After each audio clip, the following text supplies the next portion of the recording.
Fox JD here, and today we are looking at this. This is the Spigo 5-wheel stunt car. Now this is a little bit strange, in so much that it's got this fifth wheel up here which isn't motorised, it just pretty much turns around. Now we've got two big motorised wheels to the front, and we've got two non-motorised wheels which are connected on the back as well. Now this car is what's known as a topsy-turvy car, so it can drive this way, or with a touch of a button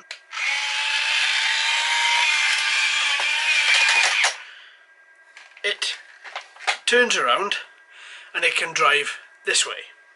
So what difference does that make? Right, okay, well, the difference being is that if you drive by the big wheels first, it's going to be in what's known as stunt mode. And what stunt mode does is it just does 360 spins, it slides all over the place and pretty much is quite difficult to control. But by pushing this button and folding the car around, essentially what you've done now is you've now put it into racing car mode. Now with racing car mode you don't drive with the front two big wheels, you drive with the non-motorised smaller wheels at the front here, giving you very nice and easy to control movements. So why this car? Well, I bought this car just because of this fifth wheel. I was really intrigued as to what this does. But since buying that and since figuring out that this arm is fully motorised, that it has actually turned out to be quite a good little car. As I say, the two front big wheels here allow it to be a stunt car, and the two small ones here allow it to actually be a racing car. Its turning circle is quite good as well.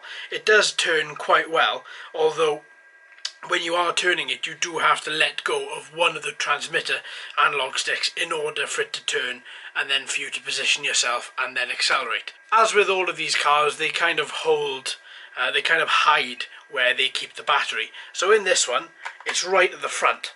So there's a little screw in here that once you remove that, what you'll have is to remove this bay door, and then you have the battery in here. Now the battery is a set of 4 AA batteries, giving you 500 milliamp hour at 4.8 volts. Now this battery takes about 3 to 4 hours to charge and does give you a good 20 to 30 minutes of drive time.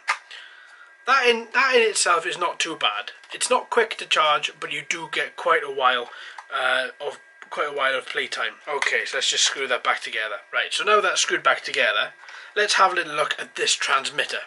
So as you can see, the transmitter itself is pretty standard. You've got your two analog sticks and you've got your two up and down buttons here for changing this into from stunt car mode into racing mode. Now, what makes this transmitter quite strange, I think, is that there's no on or off button.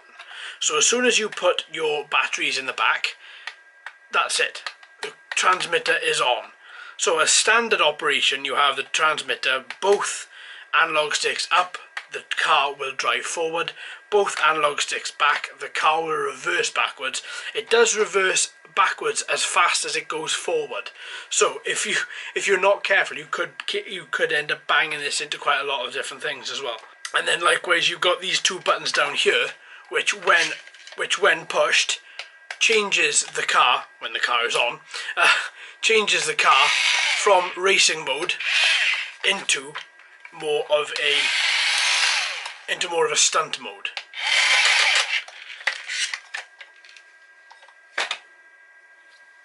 The transmitter fits well in your hand. There's no shoulder buttons. You've only got these two analog sticks and these two buttons on it. It fits quite nicely in your hand. I'm not a fan of this big aerial. Look at that. It's absolutely massive.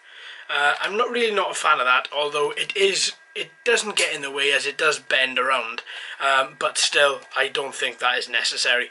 All in all, a pretty standard transmitter which takes, I think it's AA batteries in the back of this transmitter. Oh, let's just open this up, a little bit fiddly. Yeah, there we go. So two AA batteries. Batteries do not come with this, and once again this charger does not allow USB charging. So these batteries that you put in here do have to be pre-bought, pre-charged shop batteries. It will last you quite a little bit of time inside this.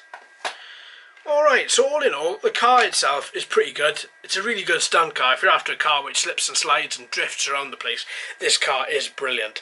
It's as good a stunt as it is driving forward when using the front wheels and not the back. So there's a couple of extra things about the car which I forgot to show you earlier. When you turn the car on, you've got a load of LEDs at the top here, and you've got a green LED at the front as well. So if I just turn it off and back on, you should be able to see that quite well. So there we go. So all in all, a pretty cool little car that doubles up as a stunt car as well as a normal racing car. So there we are, folks. Thanks ever so much for watching and listening. I've been JD, you've been fantastic as always.